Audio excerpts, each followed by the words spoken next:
नमस्ते, मैं हूँ गिरीश सिद्धराम शिंदे और आज के इस R32 रेफरेंट के टॉपिक में आप सभी का स्वागत है। आज के इस टॉपिक में हम R32 रेफरेंट जब हम चार्ज करेंगे सिस्टम के अंदर तो क्या क्या प्रिकॉशन लेना जरूरी है इसके बारे में बात करेंगे। टॉपिक को शुरू करने से पहले मैं आपको एक बुक की जानकारी देना चाहूंगा। बहुत सारे लोग जो मुझे कमेंट में पूछते हैं कि हमें कौन सी बुक को रेफर करना चाहिए, तो आज मेरे पास में एक बुक है। इस बुक का नाम है basic refrigeration and air conditioning by PN Ananth और टाटा मैग्रो हिल पब्लिकेशन की बुक है। और ये बुक बेस्ट बुक है, वन ऑफ बेस्ट बुक है जिसको यूज करके आप HVAC का अच्छा नॉलेज ले सकते हो। तो मैं भी कई सालों से ये बुक यूज कर रहा हूँ, तो मैं चाहता हूँ आप अगर इंग्लिश जानते हो, क्योंकि ये बुक इंग्लिश में है, तो आप डेफिनेटली इस बुक को परचेस करो। इस बुक की जो लिंक है मैंने डिस्क्रिप्शन में नीचे दी है। एक्चुअली मैंने अमेजोन की लिंक दी है, अमेजोन की जो स्टोर है मेरा, स्टोर की लिंक नीचे दी है। उस स्टोर में जाओगे तो आपको कई सारी किताबें मिलेगी, तो उसमें एक ए भी बुक होगी, तो वहां पे जाके आप इस बुक को डायरेक्टली परचेस कर सकते हो। अब हम R32 रेफरेंट के बारे में जानकारी लेंगे। तो पहले R32 रेफरेंट नहीं था, तो R32 रेफरेंट की जगह पे हम R22 जो है उसको एयर कंडीशनर पे यूज करते थे। लेकिन R22 रेफ्रिजरेंट जो है वो ओजन को डिप्लेट करता है, मतलब ओजन के लेयर को खराब करता है। ओके, और ओजन का लेयर जो है सूरज से जो अल्ट्रावायलेट रेज आती है उसको फिल्टर करने का काम करता है, और उस ओजन लेयर को R22 रेफ्रिजरेंट खराब करता है, उसका डिप्लेशन करता है। इसके लिए हमने R22 रेफरेंट को बंद करना है। ओके, तो R22 रेफरेंट को बंद करना है, इसके लिए R22 का हमें क्या चाहिए, अल्टरनेटिव चाहिए, मतलब उसके जगह भी कोई और रेफ्रिजरेंट चाहिए। तो बहुत सारे रेफ्रिजरेंट बाद में निकले, जैसे कि आप 410 के बारे में आपने सुना होगा, या 460 ऐसे रेफरेंट हम लोग यूज करते हैं। तो उसमें और एक अल्टरनेटिव है, दैट इज R32।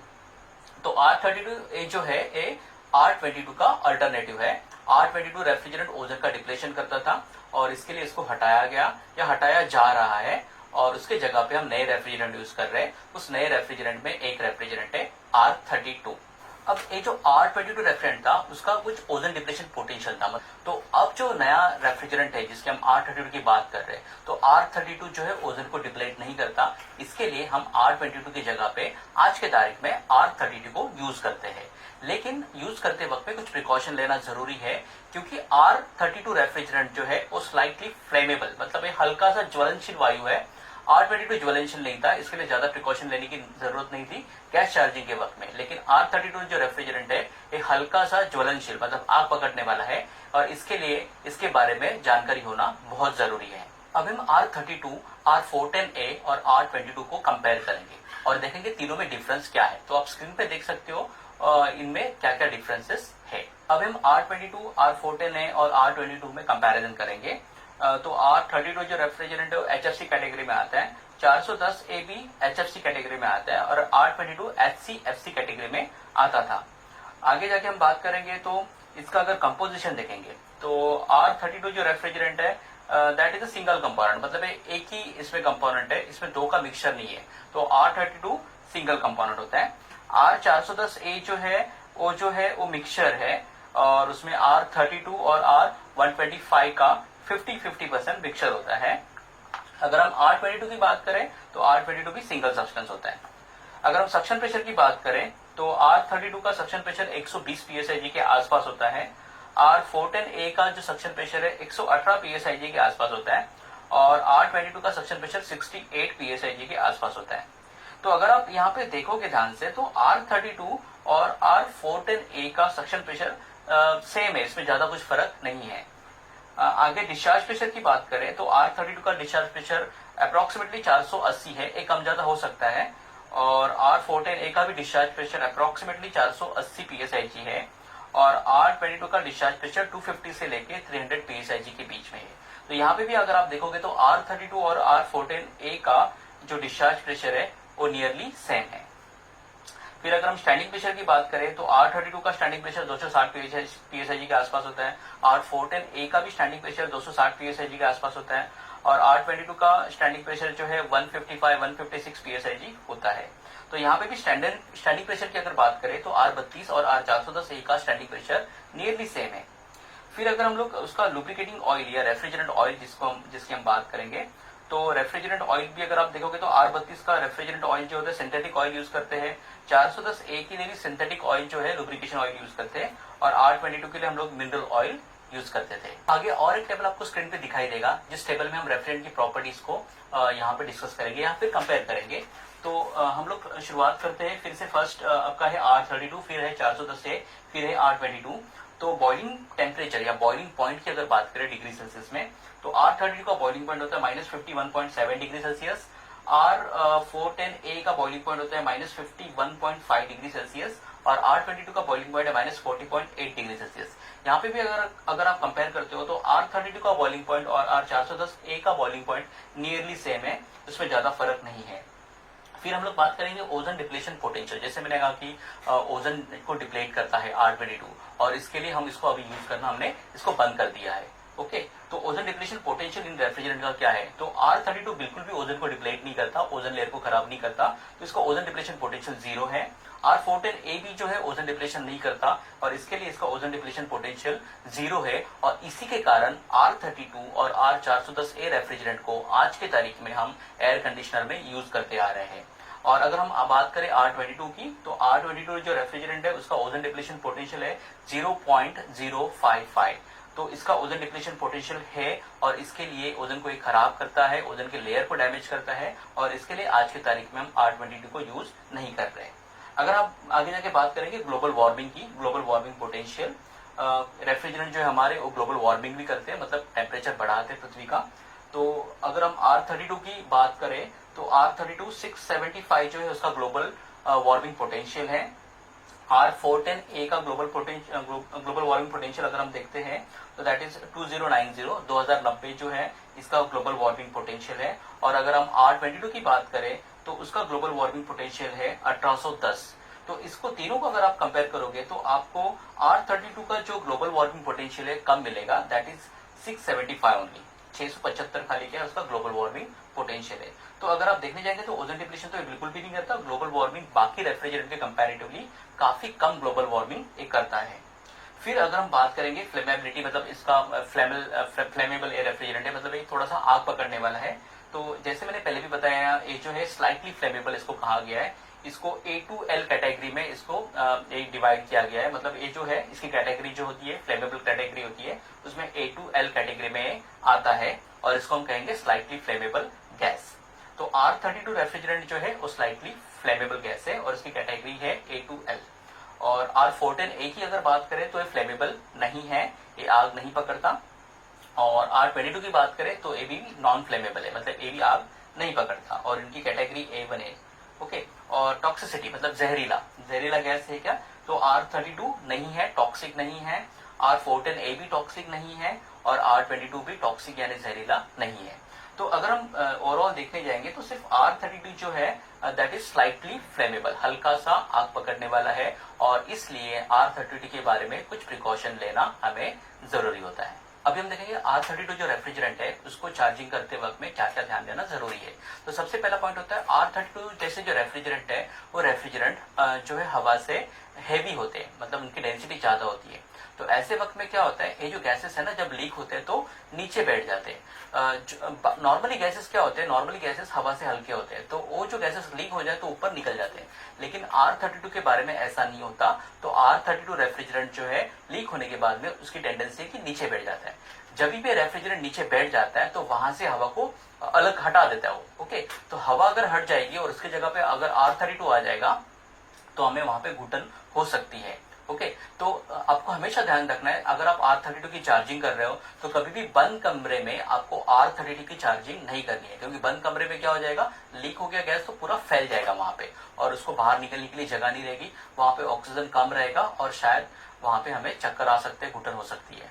या फिर अगर आप बेसमेंट में काम कर रहे हो, बिल्डिंग के नीचे जो बेसमेंट होते हैं, ऐसी जगह पे अगर आपको चार्जिंग करनी है तो आप वेंटिलेशन का ध्यान रखो, वहां पे प्रॉपर वेंटिलेशन होना चाहिए। अगर प्रॉपर वेंटिलेशन है तभी आपको R32 का वहां पे काम करना है। और इनकेस ऐसा हो जाए कि बेसमेंट में R32 लीक हो गया तो आपको वहां पे कोई हीटर नहीं चलाना है या फिर स्विच को ऑन ऑफ नहीं करना है, कोई लाइटर नहीं चलाना है, क्योंकि क्या होता है बेसमेंट में वो जो R32 है पूरा फैल जाता है और स्लाइटली फ्लेमेबल है। अगर वहां पे आप हीटर को चलाते हो या फिर आप लाइटर चलाते हो या किसी भी तरीके आग अगर वहां पे जल रही है, स्पार्किंग हो रही है, तो वहां पे आग लगने का काफी खतरा होता है। तो कभी भी बंद कमरे में या बेसमेंट में R32 का काम नहीं करना है। अगर वैसा टाइम आ गया काम करने का तो आप प्रॉपर वेंटिलेशन का ध्यान रखो, दरवाजे खिड़की जो भी रहेगा वहां पे फैन होगा उसको ऑन करके प्रॉपर वेंटिलेशन को इंश्योर करो, और प्रॉपर वेंटिलेशन होगा तभी आप वहां पे बेसमेंट में या फिर बंद कमरे में तो करना ही नहीं, आपको दरवाजे खिड़की खोल के उसका काम करना होता है, नहीं तो गैस वहां पे बैठ जाएगी एक जगह पे और वहां पे ऑक्सीजन की कमी के कारण हमें घुटन हो सकती है। अभी हमें देखना है कि R32 के सिस्टम है और इस पर ब्रेजिंग करना है, तो क्या क्या ध्यान देंगे। तो पहली बात तो क्या होता है कि हम ब्रेजिंग करते हैं तो पहले सब उड़ा देते हैं, मतलब अंदर जो रेफ्रिजरेंट है वो निकाल देते हैं, ओके। लेकिन कई बार क्या होता है पाइपलाइन में ना वैसी गैस ब्लॉक रहती है, पूरी तरीके से R32 रेफ्रिजरेंट निकलता नहीं है, और जब आप टॉर्च लगाते हो तो वहां पे आग लगने का खतरा बहुत ज्यादा है, क्योंकि पहली R32 फ्लेमेबल है और डायरेक्ट हम ब्रेजिंग टॉर्च अगर उसमें लगा रहे हैं और उसमें जो बचा हुआ गैस है वो डेफिनेटली वहां पे आग पकड़ेगा। तो आपको क्या करना होगा, जब भी आप R32 सिस्टम है और उसको अगर आप ब्रेज करने का टाइम आ गया, पहले तो आप इंश्योर करो कि R32 पूरी तरीके से निकाल दिया है, उसके बाद में भी उसको एक बार फ्लश कर लो। पाइप को फ्लश करने से क्या होगा, नाइट्रोजन से फ्लश कर लो, फ्लश करने से अंदर अगर 32 होगा तो पूरी तरीके से निकल जाएगा, और उसके बाद में आप ब्रेजिंग का काम शुरू कर सकते हो। अगली बात क्या होती है, जब भी आप ब्रेजिंग करोगे तो साइड में इंश्योर करो कि कहीं पे भी आग पकड़ने वाली चीजें नहीं होनी चाहिए। ऑयल के टैंक्स होते हैं, कई बार में ऑयल होता है, या फिर कुछ कपड़े होते हैं जो कप मशीन साफ करने के लिए यूज करते हैं जिसमें ऑयल लगा होता है, या फिर लकड़ी हो सकती है, पेपर हो सकता है, या फिर पेट्रोल स्पिरिट, ऐसी कुछ भी चीजें अगर हो सकती है तो उसको हटा दो। उसके बाद में आप ब्रेजिंग का काम शुरू करोगे। और सेफ्टी के लिए जब भी आप R32 का सिस्टम है और ब्रेजिंग करने जा रहे हो तो एक फायर एक्सटिंग्विशर होता है, उसको साथ में रखो। इनकेस कुछ ऐसा हो जाए कि आग लग जाए तो आपको तुरंत उसको बुझाने के लिए आना भी चाहिए।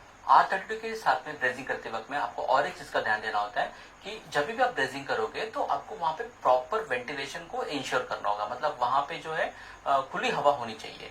क्यों होनी चाहिए, कभी भी हम ब्रेजिंग करते हैं ना, कोई भी गैस हो और उस गैस को हम जब जलाते हैं या गैस जल जाती है ब्रेजिंग करते वक्त में, उसका टेम्परेचर 300-400 डिग्री सेल्सियस के ऊपर चला जाता है, तो R32 ही नहीं कोई भी गैस जब चलती है तो उसमें ना कुछ टॉक्सिक जहरीली गैसेस बनती है। R32 में तो बनती है, लेकिन बाकी रेफ्रिजरेंट के साथ में भी काम करते वक्त में आप देखो जब भी गैस जलती है तो गैस जलने के बाद में उसमें से उसका डिकम्पोजिशन हो जाता है, कुछ जहरीली फ्यूम्स निकलती है वहां पे, और वो हमारे लिए अच्छी नहीं होती है, ओके। तो प्रॉपर वेंटिलेशन से क्या हो जाता है, इनकेस गैस जल भी जाए तो वो एक तो वहां से तुरंत वहां से निकल सकती है जहरीली गैसेस वगैरह, तो हमें कोई खतरा नहीं होता। तो जब भी आप R32 के साथ में या कोई भी रेफ्रिजरेंट के साथ में काम करोगे और ब्रेजिंग कर रहे हो तो वहां पे प्रॉपर वेंटिलेशन वहां पे इंश्योर करो। अभी हम बात करेंगे R32 जो रेफ्रिजरेंट है और R22 जो रेफ्रिजरेंट है, उनके जो सर्विस टूल होते हैं वो अलग अलग होते हैं। तो यहाँ पे अलग अलग क्यों होते हैं इसकी बात करेंगे। तो पहली बात तो R32 का जो प्रेशर होता है, ऑपरेटिंग प्रेशर, वो लगभग 1.5 गुना R22 से ज्यादा है, और इसके लिए वहां पे अलग से सर्विस टूल्स यूज करना जरूरी होता है, क्योंकि फ्लेयरिंग साइज वगैरह थोड़ी सी डिफरेंट हो जाती है, तो इसके लिए टूल्स भी हमें डिफरेंट चाहिए। सेकेंड थिंग, R32 का जो लुब्रिकेशन ऑयल है और R22 का जो लुब्रिकेशन ऑयल है वो अलग है। R32 के लिए जो है हम लोग सिंथेटिक ऑयल यूज करते हैं और R22 के लिए हम लोग मिनरल ऑयल यूज करते हैं, तो ऑयल में फर्क है। अब क्या होगा, अगर आप सेम टूल यूज करते हो तो शायद जो मिनरल ऑयल होता है R22 का वो R32 के सिस्टम में जा सकता है, और वो जो ऑयल R22 का अगर मिनरल ऑयल R32 के अगर सिंथेटिक ऑयल के साथ में मिक्स हो जाता है तो R32 के सिस्टम के अंदर स्लज मतलब गंदगी अंदर तैयार होती है, और एक गंदगी जो है अंदर जाके सिस्टम को ब्लॉक कर सकती है, खराब कर सकती है। और इसके लिए R22 के जो सर्विस टूल होते हैं उस सर्विस टूल को R32 के लिए हम यूज नहीं कर सकते, या फिर R32 के जो सर्विस टूल्स है उसको R22 में यूज नहीं कर सकते। अब जो मैन्युफैक्चरर होते हैं ना वो बनाते वक्त में क्या करते हैं, इनको अलग ही बना देते हैं। मतलब अगर आप देखने जाओगे तो जो गेज मैनिफोल्ड होता है R32 का, या फिर चार्जिंग होजेस होते हैं R32 के, उनकी साइज डिफरेंट होती है, तो बाय डिफॉल्ट हम लोग R32 के जो गेज मैनिफोल्ड या चार्जिंग लाइन है वो R22 में यूज ही नहीं कर सकते। तो बनाने का रीजन मैं आपको बता दूं, क्योंकि क्या हो जाएगा, गेज मैनिफोल्ड तो नॉर्मली हम लोग यूज करते हैं गैस चार्जिंग के लिए, तो समझो हमने अगर कोई गेज मैनिफोल्ड है उसको अगर 22 में यूज कर लिया तो जो चार्जिंग होजेस होते हैं उसके अंदर क्या हो जाता है, मिनरल ऑयल आ जाता है, और उसी को उठा के अगर हम R32 में लगा देंगे, अभी लगता नहीं अलग बात है, लेकिन अगर लगा देंगे तो क्या हो जाएगा, वो जो चार्जिंग होज में वगैरह जो ऑयल होगा मिनरल ऑयल वो चला जाएगा R32 के सिस्टम में, और सिस्टम जो है वहां पे खराब हो सकती है। और इसके लिए बनाते वक्त में मैन्युफैक्चरर ध्यान देता है कि R32 के जो गेजेस होते हैं या फिर उसका जो हाउसेस होते हैं, गैस की जो चार्जिंग लाइन होती है उसको डिफरेंट साइज में बनाया जाता है। 22 की जो चार्जिंग लाइन होती है, गेजेस होते हैं, उसको डिफरेंट बनाया जाता है ताकि उसमें कोई मिक्स ना हो या फिर एक दूसरे में हम यूज ना करें। इसके लिए ये जो साइजेस है डिफरेंट होते हैं। अब आप स्क्रीन पे देख सकते हो कि कौन से टूल्स हैं जिसको हम इंटरचेंज कर सकते हैं, मतलब जिसको हम R32 के लिए भी यूज कर सकते हैं, R410A के लिए भी यूज कर सकते हैं या फिर R22 के लिए भी यूज कर सकते हैं। तो आप स्क्रीन पे अभी आप टेबल देख सकते हो। तो सबसे पहले चीज जो है गेज मैनीफोल्ड। तो गेज मैनीफोल्ड जो है वो आप R32 और 410 के लिए सिंगल एक यूज कर सकते हो, मतलब एक ही गेज मैनीफोल्ड है। वो R32 के लिए भी चलेगा, R410A के लिए भी चलेगा, लेकिन वो R22 के लिए नहीं चलेगा। चार्जिंग लाइन या चार्जिंग होल्स की बात करें तो वो चार्जिंग लाइन या चार्जिंग होल्स R32 और R410 के लिए सेम यूज कर सकते हो, लेकिन R22 के लिए वो नहीं चलेगा। वेइंग मशीन, वजन काटा चलेगा सब जगह पे। आप 32 के लिए भी यूज कर सकते हो, 410 के लिए भी यूज कर सकते हो और 22 के लिए भी यूज कर सकते हो। फिर आता है पाइप बेंडर भी आप सभी रेफ्रिजरेंट्स के लिए यूज कर सकते हो, 32, 14 और 22। पाइप कटर या ट्यूब कटर भी आप यूज कर सकते हो। सेम ट्यूब कटर आप 32 के लिए, 410 के लिए और 22 के लिए भी यूज कर सकते हो। फ्लेयरिंग टूल जो होते हैं वो डिफरेंट होते हैं। 32 का और 410 को आप कॉमनली यूज कर सकते हो, वो आपको R22 के लिए नहीं चलेगा। उसके बाद में टॉर्क रेंच आपको 32 और 410 के लिए आप कॉमन यूज कर सकते हो, 22 के लिए वो नहीं चलेगा। वैक्यूम पंप आप यूज कर सकते हो, सेम वैक्यूम पंप R32 के लिए भी यूज कर सकते हो, 410A के लिए भी यूज कर सकते हो और 22 के लिए भी यूज कर सकते हो। खाली जो वैक्यूम पंप होता है उसमें आपको बैक फ्लो प्रिवेंशन डिवाइस जो है वो लगाना पड़ेगा, ताकि जो वैक्यूम पंप का ऑयल वो सिस्टम में ना चला जाए। वो अगर डिवाइस लगा है तो आप R22, R410A, R32 के लिए भी सेम वैक्यूम पंप यूज कर सकते हो। रेफ्रिजरेंट सिलेंडर जो होते हैं वो डिफरेंट होते हैं। मुझे लगता है कि आपको डिफरेंट सिलेंडर्स जो होते हैं डिफरेंट गैस के लिए उनका एक कलर कोड होता है, उसके हिसाब से यूज करना चाहिए। तो 32 के लिए 32 का ही यूज करो, 410 के लिए 410A का यूज करो और R22 के लिए जो R22 के लिए बना हुआ है उसी को यूज करो। तो हर एक रेफ्रिजरेंट के लिए डिफरेंट सिलेंडर्स होते हैं और वही सिलेंडर इस्तेमाल करने भी चाहिए।